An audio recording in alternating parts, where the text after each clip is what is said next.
DK Shivakumar CM ಆಗಿ ಒಳ್ಳೆ ಆಡಳಿತ ನಡೆಸಲಿ. ಡಿಕೆಶಿ ಅವರಿಗೆ ಗಟ್ಟಿ ನಿಲುವು ತಾಳುವ ಆತ್ಮಬಲ ಶಕ್ತಿ ಬರಲಿ. ಡಿಸಿಎಂ ಡಿಕೆಶಿ ಪರ ರಂಭಾಪುರಿ ಶ್ರೀಗಳು ಬ್ಯಾಟಿಂಗ್ ಮಾಡಿದ್ದಾರೆ. ಅನುಭವಿ ಸಿದ್ದರಾಮಯ್ಯನವರಿಗೆ ಮೊದಲು ಅವಕಾಶ ನೀಡಲಾಗಿತ್ತು. ತಾಳ್ಮೆ ಸಹನೆ ಕಳೆದುಕೊಳ್ಳದೆ ಡಿಕೆಶಿ ಸಿಎಂ ಆಗುವ ವಿಶ್ವಾಸ ಇತ್ತು. ವಿಪಕ್ಷಗಳು ಸಹಕಾರ ನೀಡಲಿ ಅಂತ ರಂಭಾಪುರಿ ಶ್ರೀಗಳು ಹೇಳಿದ್ದಾರೆ. ಮುಖ್ಯಮಂತ್ರಿ ಸಿದ್ದರಾಮಯ್ಯನವರು ನಾಳೆ ರಾಜೀನಾಮೆ ಕೊಡುವ ನಿರ್ಧಾರಕ್ಕೆ ಬಂದಿರುವಂಥದ್ದು. ರಾಜ್ಯಪಾಲರ ಒಂದು ಸಮಯವನ್ನು ಕೂಡ ಕೇಳಿರುವಂಥದ್ದು. ಡಿ.ಕೆ. ಶಿವಕುಮಾರ್ ಅವರು ಮುಖ್ಯಮಂತ್ರಿ ಆಗ್ತಾರೆ ಅನ್ನೋದು ಕೂಡ ಈಗ ಸಾಕಷ್ಟು ಒಂದು ಚರ್ಚೆಗೂ ಕೂಡ ಕಾರಣವಾಗಿರುವಂಥದ್ದು. ಈ ಬಗ್ಗೆ ಮಾತಾಡಲಿಕ್ಕೆ ನಮ್ಮ ಜೊತೆಗೆ ರಂಭಾಪುರಿ ಜಗದ್ಗುರುಗಳು ಕೂಡ ಇರುವಂಥದ್ದು. ಬುದಿಯವರೇ, ಈಗ ಬಹಳಷ್ಟು ಒಂದು ರಂಭಾಪುರಿ ಮಠಕ್ಕೆ ಪರಮ ಭಕ್ತರಾಗಿರುವಂಥದ್ದು ಡಿ.ಕೆ. ಶಿವಕುಮಾರ್ ಅವರು, ಅವರೇ ಮುಖ್ಯಮಂತ್ರಿ ಆಗುವಂಥ ಎಲ್ಲ ಲಕ್ಷಣಗಳು ಕೂಡ ದಿಟ್ಟವಾಗಿರುವಂಥದ್ದು. ಈಗಾಗಲೇ ಪಕ್ಷದ ನಾಯಕರು ನಿರ್ಧಾರ ಮಾಡಿರುವಂತೆ ಮುಖ್ಯಮಂತ್ರಿ ಸಿದ್ದರಾಮಯ್ಯನವರು ನಾಳೆ ತಮ್ಮ ಸ್ಥಾನಕ್ಕೆ ರಾಜೀನಾಮೆ ಸಲ್ಲಿಸುವಂಥದ್ದು ಭಾಳಷ್ಟು ಖಚಿತಗೊಂಡಿದೆ. ಆ ಸ್ಥಾನಕ್ಕೆ ಡಿ.ಕೆ. ಶಿವಕುಮಾರ್ ಅವರು ಅಲಂಕರಿಸಿ ಒಳ್ಳೆಯ ಉತ್ತಮ ಆಡಳಿತ ಕೊಡಬೇಕು ಅಂಥೇಳಿ ನಾವು ಬಯಸ್ತಾ ಇದ್ದೇವೆ. ಜನರ ನಿರೀಕ್ಷೆ ಏನಿದೆ ಆ ನಿರೀಕ್ಷೆಗೆ ಭಂಗ ಇಲ್ಲದಂತೆ ಅವರು ಕೆಲಸ ಮಾಡಿದರೆ ಎಲ್ಲ ವರ್ಗದ ಜನರ ಪ್ರೀತಿ ವಿಶ್ವಾಸ ಅವ್ರ ಮೇಲೆ ಯಾವಾಗಲೂ ಇದ್ದದ್ದೇ. ಮೇಲಾಗಿ ರಂಭಾಪುರಿ ವೀರಗಂಗಾಧರ ಜಗದೋಳ ಬಗ್ಗೆ ಭಾಳ ಅಭಿಮಾನ. ಬಹುಶಃ ಪ್ರಸ್ತುತ ರಂಭಾಪುರಿ ಜಗದೋಳಲ್ಲೂ ಕೂಡ ಅಷ್ಟೇ ಭಕ್ತಿ ಶ್ರದ್ಧೆ ಇಟ್ಟಂಥ ಒಬ್ಬ ಆದರ್ಶ ರಾಜಕಾರಣಿ. ಬಹುಶಃ ಅವರಿಗೆ ಈ ಸ್ಥಾನ ಪ್ರಾಪ್ತವಾಗಿರುವುದು ನಮಗಷ್ಟೇ ಅಲ್ಲ, ಭಾಳ ಜನರಿಗೆ ಸಂತೋಷ ತಂದಿದೆ. ಉಪಮುಖ್ಯಮಂತ್ರಿಯಾಗಿ ಪ್ರಮಾಣ ವಚನ ಸ್ವೀಕರಿಸುವಾಗಲೂ ಕೂಡ ಅಜ್ಜಯ್ಯನವರ ಮೇಲೆ ಪ್ರಮಾಣವನ್ನು ಮಾಡಿ ಪ್ರಮಾಣ ವಚನ ಸ್ವೀಕರಿಸಿದ್ದು. ಉಪಮುಖ್ಯಮಂತ್ರಿ ಆಗುವಂಥ ಸಂದರ್ಭದಲ್ಲಿ ಪ್ರಮಾಣ ವಚನದಲ್ಲಿ ವೀರಗಂಗಾಧರ ಜಗಳ ಹೆಸರು ಮೇಲೆ ಪ್ರಮಾಣ ತೆಗೆದುಕೊಳ್ಳೋದು ಅಷ್ಟೇ ಅಲ್ಲ, ಅವರು ಪ್ರತಿಯೊಂದು ದೈನಂದಿನ ಕಾರ್ಯಕ್ರಮದ ಮೊದಲ ಅವರ ಆಶೀರ್ವಾದ ಇಲ್ಲದೆ ಅವರು ಮುಂದೆ ಎಲ್ಲಿ ಹೆಜ್ಜೆ ಇಡೋದಿಲ್ಲ. ಅವ್ರ ಮನೆಯಲ್ಲಿ, ಅವ್ರ ಜೇಬಿನಲ್ಲಿ, ಎಲ್ಲಿ ಹೋದಲ್ಲಿ ಗಂಗಾಧರ ಜಗದೊಳ ಭಾವಚಿತ್ರ ಇಲ್ಲದೆ ಇರುವಂಥ ದಿನಗಳೇ ಇಲ್ಲ. ಬಹುಶಃ ಅವರ ಮೇಲೆ ಅವರು ಬಹಳಷ್ಟು ಪರಿಣಾಮ ಬೀರಿದ್ದಾರೆ. ಮತ್ತು ಅವರ ಭಾವನೆಗೆ ತಕ್ಕಂತೆಯೇ ನಮ್ಮ ಜಗದೊಳವರ ಒಂದು ದೂರದೃಷ್ಟಿಯ ಆಶೀರ್ವಾದವೂ ಕೂಡ ಅವರಿಗಿದೆ ಅನ್ನೋದು ಇತ್ತೀಚಿನ ಘಟನೆಗಳಿಂದ ಅದು ಸಾಬೀತಾಗ್ತಾ ಇದೆ. ನೀವು ಕೂಡ ಪದೇ ಪದೇ ಹೇಳ್ತಾ ಇದ್ರಿ, ಅವರು ಸಾಕಷ್ಟು ಶ್ರಮ ವಹಿಸ್ಯಾರೆ, ಅವರಿಗೆ ಮುಖ್ಯಮಂತ್ರಿ ಹುದ್ದೆ ಸಿಗಲಿ ಅನ್ನೋದು ಕೂಡ ನೀವು ಕೂಡ ಹೇಳಿದ್ರಿ. ಪಕ್ಷದ ಒಂದು ಗೆಲುವಿಗೆ ಭಾಳ ಶ್ರಮ ಪಟ್ಟಿದ್ದಾರೆ, ಅದರಲ್ಲಿ ಎರಡು ಮಾತಿಲ್ಲ. ಎಲ್ಲರೂ ವಿರೋಧಿಗಳು ಸಹಿತ ಒಪ್ಕೊಳ್ಳುವಂಥ ಮಾತೆ. ಅವರಷ್ಟು ಶ್ರಮ ಪಡದೇ ಇದ್ದರೆ ಅಷ್ಟು ಸಂಖ್ಯೆಯಲ್ಲಿ ಶಾಸಕರು ಬರಲಿಕ್ಕೆ ಆಗ್ತಿದ್ದಿಲ್ಲ. ನಾವೊಬ್ಬ ಜವಾಬ್ದಾರಿ ಸ್ಥಾನದಲ್ಲಿ ಮುಖ್ಯಮಂತ್ರಿಗೆ ನಾವು ಸಲಹೆ ಕೊಡೋದೇನೂ ಇಲ್ಲ. ರಾಜ್ಯದ ಸಂಪನ್ಮೂಲದಲ್ಲಿ ಎಲ್ಲ ಜನತೆಗೆ ಒಳ್ಳೆಯದಾಗುವಂಥ ರೀತಿಯಲ್ಲಿ ಕೆಲಸ ಮಾಡಲಿ. ಜಾತಿಗಳನ್ನು ಎತ್ತಿ ಕಟ್ಟುವುದಾಗಲಿ, ಕೆಲವು ಜಾತಿಗಳನ್ನು ಮೇಲೆ ಎತ್ತುವುದಾಗಲಿ, ಕೆಲವು ತುಳಿಯೋದಾಗಲಿ, ಇಂಥ ಕೆಲಸ ಆಗಬಾರ್ದು. ಬಡವರನ್ನು ಮೇಲೆತ್ತುವಂಥ ಬದುಕಾಗಬೇಕು. ಶ್ರಮವಹಿಸಿ ದುಡಿಯುವಂಥ ಜನರಿಗೂ ಕೂಡ ನಾವು ಅವರಿಗೆ ಒಂದು ಶಕ್ತಿ ತುಂಬುವಂಥ ಕೆಲಸ ಮಾಡಬೇಕು. ಮತ್ತು ಧಾರ್ಮಿಕ ಸಂಪ್ರದಾಯ ಪರಂಪರೆಗಳೇನದಾವು ಅವುಗಳನ್ನು ನಾವು ಗಟ್ಟಿಗೊಳಿಸಲಿಕ್ಕೆ ಪ್ರಯತ್ನ ಮಾಡಬೇಕೆ ಹೊರತು ಆಯಾ ಧರ್ಮ ಜಾತಿಗಳಲ್ಲಿ ಭಿನ್ನತೆ ಉಂಟು ಮಾಡುವಂಥ ಚಟುವಟಿಕೆಗಳು ಮಾತ್ರ ಯಾವುದೇ ರಾಜಕಾರಣಿಗಳು ಮಾಡಬಾರ್ದು. ಇದಿಷ್ಟು ರಂಭಾಪುರಿ ಜಗದ್ಗುರುಗಳ ಮಾತಾಗಿರುವಂಥದ್ದು. ಕ್ಯಾಮ್ರಾಮನ್ ಶ್ರೀಕಾಂತ್ ಜೊತೆಗೆ ಆಲ್ದೂರ್ ಕಿರಣ್, ಏಷ್ಯಾನೆಟ್ ಸುವರ್ಣ ನ್ಯೂಸ್, ಚಿಕ್ಕಮಗಳೂರು. ಅಧಿಕೃತವಾಗಿ ಲೋಕಭವನದ ಸಮಯ ಕೇಳಿದ್ದಾರೆ ಸಿಎಂ ಸಿದ್ದರಾಮಯ್ಯ. ನಾಳೆ ಮಧ್ಯಾಹ್ನ ಲೋಕಭವನಕ್ಕೆ ಬರೋದಾಗಿ ಮಾತ್ರ ಮಾಹಿತಿ ರವಾನೆ ಮಾಡಿದ್ದಾರೆ. ನಾಳೆ ಮಧ್ಯಾಹ್ನದ ನಂತರ ಸಿಎಂ ಸ್ಥಾನಕ್ಕೆ ಸಿದ್ದರಾಮಯ್ಯ ರಾಜೀನಾಮೆ. ನಾಳೆ ಮಧ್ಯಾಹ್ನ ಲೋಕಭವನಕ್ಕೆ ಭೇಟಿ ನೀಡೋದಾಗಿ ಮಾಹಿತಿ ಕೊಟ್ಟಿದ್ದಾರೆ. ಅಧಿಕೃತವಾಗಿ ಲೋಕಭವನದ ಸಮಯ ಕೇಳಿದ್ದಾರೆ ಸಿಎಂ ಸಿದ್ದರಾಮಯ್ಯ. ನಾಳೆ ಮಧ್ಯಾಹ್ನ ಲೋಕಭವನಕ್ಕೆ ಬರೋದಾಗಿ ಮಾತ್ರ ಮಾಹಿತಿ ರವಾನೆ ಮಾಡಿದ್ದಾರೆ. ನಾಳೆ ಮಧ್ಯಾಹ್ನದ ನಂತರ ಸಿಎಂ ಸ್ಥಾನಕ್ಕೆ ಸಿದ್ದರಾಮಯ್ಯ ರಾಜೀನಾಮೆ ನೀಡುತ್ತಾರೆ. ನಾಳೆ ಮಧ್ಯಾಹ್ನ ಲೋಕಭವನಕ್ಕೆ ಭೇಟಿ ನೀಡೋದಾಗಿ ಮಾಹಿತಿ ನೀಡಿದ್ದಾರೆ.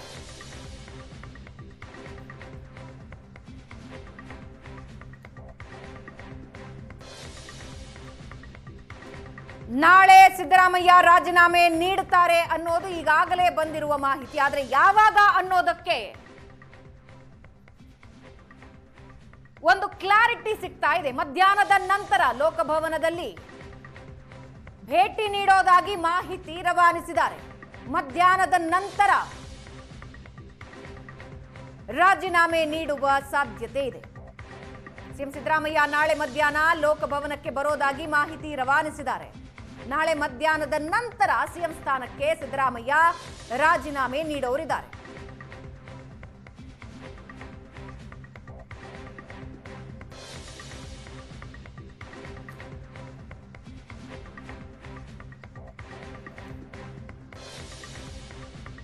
ಕಾಂಗ್ರೆಸ್ ಪಕ್ಷದ ಅಧಿಕಾರಾವಧಿಯಲ್ಲಿ 8 ವರ್ಷ ಸಿಎಂ ಆಗಿ ಸೇವೆ ಸಲ್ಲಿಸಿದ್ರು ಸಿದ್ದರಾಮಯ್ಯ. ನಾಳೆ ಮಧ್ಯಾಹ್ನ ಲೋಕಭವನಕ್ಕೆ ಬರ್ತೀನಿ ಅಂತ ಮಾಹಿತಿ ರವಾನಿಸಿದ್ದಾರೆ. ಭೇಟಿ ನೀಡೋದಾಗಿ ಮಾಹಿತಿ ರವಾನಿಸಿದ್ದಾರೆ. ಅಂದ್ರೆ ಮಧ್ಯಾಹ್ನದ ನಂತರ ತಮ್ಮ ಸ್ಥಾನಕ್ಕೆ ಸಿದ್ದರಾಮಯ್ಯ ಅವರು ರಾಜೀನಾಮೆ ನೀಡುತ್ತಾರೆ. ಈ ಬಗ್ಗೆ ಇನ್ನಷ್ಟು ಡೀಟೇಲ್ಸ್ ಹಂಚಿಕೊಳ್ಳೋದಕ್ಕೆ political bureau head Anand Baidanamane ಸಂಪರ್ಕದಲ್ಲಿದ್ದಾರೆ. ಆನಂದ್, ಲೋಕಭವನಕ್ಕೆ ಈಗಾಗಲೇ ಮಾಹಿತಿ ಕೊಟ್ಟಿದ್ದಾರೆ ಸಿದ್ದರಾಮಯ್ಯ ಅವರು ಅಂತ ಮಾಹಿತಿ ಸಿಗ್ತಾ ಇದೆ. ಪರ್ಫೆಕ್ಟ್ ಟೈಮ್ ಏನಾದ್ರೂ ಇದೆಯಾ? ಅಂದ್ರೆ ಇಷ್ಟೇ ಹೊತ್ತಿಗೆ ಬರ್ತೀನಿ ಅಂತ ಏನಾದ್ರೂ ಹೇಳಿದಾರಾ? ಭವನ ಲೋಕಭವನಕ್ಕೆ ಈಗಾಗಲೇ ಮುಖ್ಯಮಂತ್ರಿ ಕಚೇರಿಯಿಂದ ಮಾಹಿತಿ ಹೋಗಿದೆ. ನಾಳೆ ರಾಜ್ಯಪಾಲರನ್ನು ಭೇಟಿ ಮಾಡಲಿಕ್ಕೆ ಮುಖ್ಯಮಂತ್ರಿಗಳು ಬರ್ತಾ ಇದ್ದಾರೆ ಅಂತಕ್ಕಂಥ ಮಾಹಿತಿಯನ್ನಷ್ಟೇ ಕೊಡಲಾಗಿದೆ.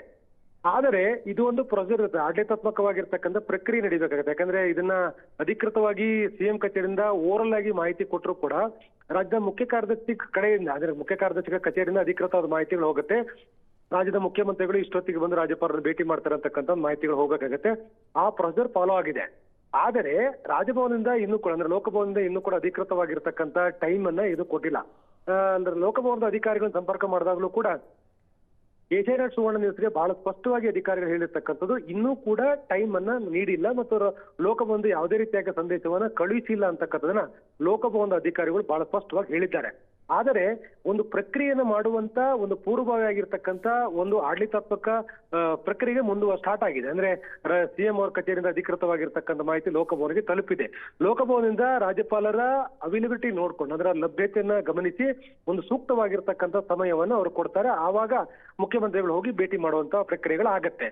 ಆದ್ರೆ ಈ ಕ್ಷಣದವರೆಗೂ ಕೂಡ ಕೆಲವು ನಿಮಿಷಗಳ ಮೊದಲೇ ಲೋಕಭವನ ಅಧಿಕಾರಿಗಳು ಬಹಳ ಸ್ಪಷ್ಟವಾಗಿ ಹೇಳಿದ್ದಾರೆ, ಇನ್ನೂ ಕೂಡ ಟೈಮ್ ಅನ್ನ ವಾಪಸ್ ಹೇಳಿಲ್ಲ ಅಂತಕ್ಕಂಥದ್ದು. ಹಾಗಾಗಿ ನಾಳೆ ಮಧ್ಯಾಹ್ನದ ಹೊತ್ತಿಗೆ ಮುಖ್ಯಮಂತ್ರಿಗಳು ಹೋಗಿ ರಾಜ್ಯಪಾಲರನ್ನ ಭೇಟಿ ಮಾಡ್ಲಿಕ್ಕೆ ನಿರ್ಧಾರವನ್ನು ಮಾಡಿದ್ದಾರೆ. ಆದರೆ ಎಷ್ಟು ಹೊತ್ತಿಗೆ ಅಂತಕ್ಕಂಥ ನಿಖರವಾಗಿರ್ತಕ್ಕಂಥ ಮಾಹಿತಿ ಇನ್ನೂ ಕೂಡ ಲಭ್ಯ ಆಗಿಲ್ಲ. ಈ ಸಂಬಂಧಪಟ್ಟಾಗೆ ಇಲ್ಲಿ ಯಾವುದೇ ರೀತಿಯಾಗಿರ್ತಕ್ಕಂಥ ಅನುಮಾನ ಸಂಶಯಕ್ಕೆ ಅವಕಾಶ ಇರೋದಿಲ್ಲ. ಸ್ಪಷ್ಟವಾಗಿ ಲೋಕಭವನ ಎಷ್ಟೊತ್ತಿಗೆ ಮುಖ್ಯಮಂತ್ರಿಗಳಿಗೆ ಟೈಮ್ ಅನ್ನ ಕೊಟ್ಟಿದ್ದಾರೆ ಅಂತಕ್ಕಂಥ ಅಧಿಕೃತವಾಗಿ ಮಾಹಿತಿ ಲಭ್ಯ ಆಗುತ್ತೆ. ಮುಖ್ಯ ಕಾರ್ಯದರ್ಶಿಗಳ ಮುಖಾಂತರ ಅದು ಬರ್ತಕ್ಕಂಥದ್ದು. ಹಾಗಾಗಿ ಈಗ ಇನ್ನು ಕೆಲವೇ ಹೊತ್ತಿನಲ್ಲಿ ಮಾಹಿತಿ ಬರಬಹುದು ಅಂತಕ್ಕಂಥ ನಿರೀಕ್ಷೆಯನ್ನು ಕೂಡ ಸಿಎಂ ಕಚೇರಿಯ ಮೂಲಗಳು ಹೇಳ್ತಾ ಇದೆ. ಆದ್ರೆ ಈ ಕ್ಷಣದಲ್ಲೂ ಕೂಡ ಅಧಿಕೃತವಾದ ಮಾಹಿತಿ ಇಲ್ಲ. ಆದ್ರೆ ಮಧ್ಯಾಹ್ನ ಹೊತ್ತಿಗೆ ಮುಖ್ಯಮಂತ್ರಿಗಳು ರಾಜ್ಯಪಾಲರಾಗಿರೋ ತಾವರ್ ಗೆಹ್ಲೋಟ್ ಅವರನ್ನ ಭೇಟಿ ಮಾಡ್ಲಿಕ್ಕೆ ನಿರ್ಧಾರವನ್ನು ಮಾಡಿದ್ದಾರೆ. ನಾಳೆ ಮಧ್ಯಾಹ್ನದ ಹೊತ್ತಿಗೆ, ಅಂದ್ರೆ ಬೆಳಿಗ್ಗೆ ಚಹಾ ಅಂದ್ರೆ ಬ್ರೇಕ್ಫಾಸ್ಟ್ ಮೀಟಿಂಗ್ ಆದ ನಂತರದಲ್ಲಿ ಕೆಲ ಆಪ್ತರೊಂದಿಗೆ ಸಮಾಲೋಚನೆ ಬಳಿಕ ಅಂತಿಮವಾಗಿ ಹೈಕಮಾಂಡ್ ನ ಸೂಚನೆಯೊಂದಿಗೆ ಅವರು ರಾಜ್ಯಪಾಲರನ್ನು ಭೇಟಿ ಮಾಡ್ತಾರೆ, ತಮ್ಮ ನಿರ್ಧಾರವನ್ನು ಪ್ರಕಟ ಮಾಡ್ತಾರೆ. ರಾಜ್ಯಪಾಲರ ಭೇಟಿಯ ಸಂದರ್ಭದಲ್ಲಿ ಅವರು ರಾಜೀನಾಮೆಯನ್ನು ಕೊಡ್ತಾರೆ ಅಂತಕ್ಕಂಥ ಮಾಹಿತಿಗಳು ಲಭ್ಯ ಆಗಿದೆ. ಅಂದ್ರೆ ನಿರ್ದಿಷ್ಟವಾದ ಸಮಯಕ್ಕಾಗಿ ಎಲ್ಲರೂ ಕೂಡ ಕಾಯ್ತಾ ಇರ್ತಕ್ಕಂಥದ್ದು. ಬೆಳಿಗ್ಗೆ ಇರ್ತಕ್ಕಂಥ ಮಾಹಿತಿ ಪ್ರಕಾರ ಬೆಳಿಗ್ಗೆ 10:30 ಸುಮಾರಿಗೆ ರಾಜ್ಯಪಾಲರ ಭೇಟಿ ಮಾಡ್ತಾರೆ ಅಂತಕ್ಕಂಥ ನಿರೀಕ್ಷೆ ಇತ್ತು. ಆದ್ರೆ ರಾಜಭವನದ ಖಚಿತವಾದ ಮಾಹಿತಿ ಬಂದಿರಲಿಲ್ಲ. ಈಗ ಲೋಕಭವನದ ಮಾಹಿತಿಗಳು ಹೇಳ್ತಾ ಇರುವಂತದ್ದು ಯಾವುದೇ ಕಾರಣಕ್ಕೂ ಮುಖ್ಯಮಂತ್ರಿ ಕಚೇರಿಯಿಂದ ಮಾಹಿತಿ ಬಂದಿದೆ, ಆದ್ರೆ ಯಾವುದೇ ರೀತಿಯಾಗಿರ್ತಕ್ಕಂಥ ಮರು ಉತ್ತರವನ್ನ ಲೋಕಭವನ ನೀಡಿಲ್ಲ. ಯಾವುದೇ ಕ್ಷಣದಲ್ಲೂ ಕೂಡ ಮಾಹಿತಿ ನೀಡಬಹುದು ಅನ್ನುವಂಥದ್ದು ಈಗ ಲೋಕಭವನದ ಅಧಿಕಾರಿಗಳಿಂದ ಬರ್ತಾ ಇರುವಂತ ಮಾಹಿತಿ. ಹಾಗಾಗಿ ನಾಳೆ ಮಧ್ಯಾಹ್ನ ಹೊತ್ತಿಗೆ ಒಂದೊಂದು ಸ್ಪಷ್ಟ ಆಗ್ತದೆ. ನಾಳೆ ಮಧ್ಯಾಹ್ನದ ಹೊತ್ತಿಗೆ ಮುಖ್ಯಮಂತ್ರಿಗಳು ರಾಜ್ಯಪಾಲರನ್ನು ಭೇಟಿ ಮಾಡ್ತಾರೆ. ಇದುವರೆಗೆ ರಾಜ್ಯದ ಮುಖ್ಯಮಂತ್ರಿ ಕೆಲಸ ಮಾಡಿರ್ತಕ್ಕಂಥ ಏನು ಸಿದ್ದರಾಮಯ್ಯನವರು ತಮ್ಮ ರಾಜೀನಾಮೆಯನ್ನ ರಾಜ್ಯಪಾಲರಿಗೆ ನೀಡ್ತಾರೆ ಅನ್ನುವಂತ ಮಾಹಿತಿಗಳು ಈ ಕ್ಷಣಕ್ಕೆ ಇರುವಂತದ್ದು. ಆನಂದ್, ಪ್ರೋಸೆಸ್ ಏನಿರುತ್ತೆ ಅದರದ್ದು? ಅದಾದ ನಂತರದ ಪ್ರೋಸೆಸ್ ಏನಿರುತ್ತೆ ರಾಜಭವನದಿಂದ? ಎಸ್, ಇಲ್ಲಿ ಒಂದು ಆಡಳಿತಾತ್ಮಕವಾಗಿರ್ತಕ್ಕಂಥ ಪ್ರಕ್ರಿಯೆಗಳಾಗತ್ತೆ. ಆರಂಭಿಕವಾಗಿ ರಾಜ್ಯಪಾಲರನ್ನ ಭೇಟಿ ಮಾಡಿ ಮುಖ್ಯಮಂತ್ರಿಗಳು ರಾಜೀನಾಮೆಯನ್ನು ಕೊಟ್ಟ ನಂತರದಲ್ಲಿ ಮುಂದಿನ ವ್ಯವಸ್ಥೆವರೆಗೆ, ಅಂದ್ರೆ ಮುಂದಿನ ಆಡಳಿತಾತ್ಮಕವಾಗಿರ್ತಕ್ಕಂಥ ತೀರ್ಮಾನಗಳು ಮತ್ತು ಕಾಂಗ್ರೆಸ್ನ ಅಧಿಕೃತವಾಗಿರ್ತಕ್ಕಂಥ ಶಾಸಕ ಪಕ್ಷದ ನಾಯಕರು ಸರ್ಕಾರ ರಚನೆಗೆ ಸಂಬಂಧಪಟ್ಟಾಗೆ ಅವರು ಮುಂದಿನ ಪ್ರಕ್ರಿಯೆಯನ್ನು ಕೈಗೆತ್ತಿಕೊಳ್ಳೋ ತನಕನೂ ಕೂಡ ಅವರು ಹಂಗಾಮಿಯಾಗಿ ಮುಖ್ಯಮಂತ್ರಿಗಳು ಮುಂದುವರಿತಾರೆ. ನಂತರದಲ್ಲಿ ಅಧಿಕೃತವಾಗಿ ಶಾಸಕ ಪಕ್ಷ ಸಭೆ ಆದ ನಂತರ ಶಾಸಕ ಪಕ್ಷದ ನಾಯಕರನ್ನ ಆಯ್ಕೆ ಮಾಡಿದ ನಂತರ ಆ ಒಂದು ವಿವರವನ್ನ ರಾಜ್ಯಪಾಲರಿಗೆ ಸಲ್ಲಿಕೆ ಮಾಡಲಾಗುತ್ತೆ. ರಾಜ್ಯಪಾಲರು ಅವರಿಗೆ ಮನವರಿಕೆ ಆದ ನಂತರ ನೇರವಾಗಿ ಅವರು ನಿರ್ದಿಷ್ಟವಾಗಿರ್ತಕ್ಕಂಥ ದಿನ ಮತ್ತು ಸಮಯದಂದು ಪ್ರಮಾಣವಚನ ನೀಡ್ಲಿಕ್ಕೆ ಅವರು ಸಮಯವನ್ನ ಗೊತ್ತು ಮಾಡ್ತಾರೆ, ನಿಗದಿ ಮಾಡ್ತಾರೆ. ನಿಗದಿ ಆದ ನಂತರದಲ್ಲಿ ಪ್ರಮಾಣವಚನ ಕಾರ್ಯಕ್ರಮಗಳು ಆಗತ್ತೆ. ಅದು ರಾಜಭವನದಲ್ಲೇ ಆಗತ್ತೋ ಅಥವಾ ವಿಧಾನಸೌಧ ಮೆಟ್ಲ ಮೇಲೆಗಳಾಗತ್ತೋ ಅಥವಾ ಕಂಠೀರವ ಸ್ಟೇಡಿಯಂ ಅಲ್ಲಿ ಆಗತ್ತೆ ಅಂತಕ್ಕಂಥ ಕುತೂಹಲ ಇದೆ. ಈಗಿರ್ತಕ್ಕಂಥ ಮಾಹಿತಿಯ ಪ್ರಕಾರ ಕಂಠೀರವ ಸ್ಟೇಡಿಯಂನಲ್ಲಿ ಅಥವಾ ವಿಧಾನಸೌಧದ ಮುಂದೆ ಈ ಒಂದು ಪ್ರಮಾಣವಚನ ಕಾರ್ಯಕ್ರಮ ಮಾಡಬೇಕು ಅಂತಕ್ಕಂಥ ಒಂದು ಆರಂಭಿಕವಾಗಿರ್ತಕ್ಕಂಥ ಚರ್ಚೆಗಳಾಗಿದೆ. ರಾಜ್ಯಪಾಲರು ನೀಡತಕ್ಕಂಥ ಸಮಯದ ಆಧಾರದ ಮೇಲೆ ಇವೆಲ್ಲವೂ ಕೂಡ ಅಮಿಕಬಲ್, ಅಂದ್ರೆ ಇದನ್ನ ಒಂದು ಪರಸ್ಪರ ಚರ್ಚೆಯ ನಂತರದಲ್ಲಿ ಸೂಕ್ತವಾಗಿರ್ತಕ್ಕಂಥ ದಿನಾಂಕವನ್ನ ಮತ್ತು ಸಮಯವನ್ನ ನಿಗದಿ ಮಾಡಲಾಗುತ್ತೆ. ಅದಕ್ಕೆ ತಕ್ಕಂತೆ ಶಾಸಕ ಪಕ್ಷದ ನಾಯಕರ ಯಾರಾಗಿರ್ತಾರೋ ಅವರು ಆ ಒಂದು ಪ್ರಕ್ರಿಯೆಗೆ ಪೂರಕವಾಗಿರ್ತಕ್ಕಂಥ ಕ್ರಮವನ್ನು ಜರುಗಿಸ್ತಾರೆ. ರಾಜ್ಯಪಾಲರನ್ನ ಭೇಟಿ ಮಾಡ್ತಕ್ಕಂಥದ್ದು, ರಾಜ್ಯಪಾಲ ಟೈಮ್ ಕೊಡ್ತಕ್ಕಂಥದ್ದು, ನಂತರದಲ್ಲಿ ಪ್ರಮಾಣವಚನ ತೆಗೆದುಕೊಳ್ತಕ್ಕಂಥದ್ದು. ಕೇವಲ ಇದು ಮುಖ್ಯಮಂತ್ರಿ ಒಬ್ಬರೇ ಪ್ರಮಾಣವಚನ ತೆಗೆದುಕೊಳ್ತಕ್ಕಂಥದ್ದಲ್ಲ, ಬದಲಾಗಿ ಅವರೊಂದಿಗೆ ಜಾತಿ ಸಮೀಕರಣದ ಆಧಾರದ ಮೇಲೆ, ಪ್ರಾದೇಶಿಕತೆ ಆಧಾರದ ಮೇಲೆ, ಪಕ್ಷದಲ್ಲಿ ಸಲ್ಲಿಸಿರ್ತಕ್ಕಂಥ ಸೇವೆಯ ಆಧಾರದ ಮೇಲೆ ಕೆಲವು ಹಿರಿಯರನ್ನ ಸಂಪುಟಕ್ಕೆ ಸೇರ್ಪಡೆ ಮಾಡ್ಕೊಳ್ತಕ್ಕಂಥ ಒಂದು ವ್ಯವಸ್ಥೆ ಸೃಷ್ಟಿ ಆಗತ್ತೆ. ಅದಕ್ಕೆ ತಕ್ಕಂತೆ ಬೇರೆ ಬೇರೆ ಸಚಿವರನ್ನು ಕೂಡ ನೇಮಕ ಮಾಡಲಾಗುತ್ತೆ. ಅವರು ಕೂಡ ಮುಖ್ಯಮಂತ್ರಿಗಳೊಂದಿಗೆ ಪ್ರಮಾಣವಚನ ತೆಗೆದುಕೊಳ್ತಕ್ಕಂಥ ಸಾಧ್ಯತೆಗಳು ಕೂಡ ಇರುತ್ತದೆ. ಈಗಿರುವಂತಹ ನಮ್ಮ ಮಾಹಿತಿಯ ಪ್ರಕಾರ ಕಾಂಗ್ರೆಸ್ ಹೈಕಮಾಂಡ್ ಮುಂದಿನ ಶಾಸಕ ಪಕ್ಷದ ನಾಯಕರ ಜೊತೆ ಇತರ ಸಚಿವರನ್ನು ಕೂಡ ಒಂದೇ ಬಾರಿಗೆ ಸಚಿವರಾಗಿ ಪ್ರಮಾಣವಚನ ಸ್ವೀಕಾರ ಮಾಡತಕ್ಕಂಥ ನಿಟ್ಟಿನಲ್ಲಿ ತೀರ್ಮಾನವನ್ನು ತೆಗೆದುಕೊಂಡಿದೆ ಅನ್ನುವಂತ ಮಾಹಿತಿಗಳಿದೆ. ಹಾಗಾಗಿ ಜಾತಿ ಸಮೀಕರಣದ ಆಧಾರದ ಮೇಲೆ ಬೇರೆ ಬೇರೆ ಸಮುದಾಯದ ಶಾಸಕರು ಮಂತ್ರಿಗಳಾಗಿ ಅಧಿಕಾರದ ಗೌಪ್ಯತೆಯನ್ನ ಪ್ರಮಾಣ ವಚನವನ್ನ ತೆಗೆದುಕೊಳ್ತಕ್ಕಂಥ ಸಾಧ್ಯತೆಗಳೇ ಇರುವಂತದ್ದು. ಎಸ್, ಧನ್ಯವಾದ ಆನಂದ್.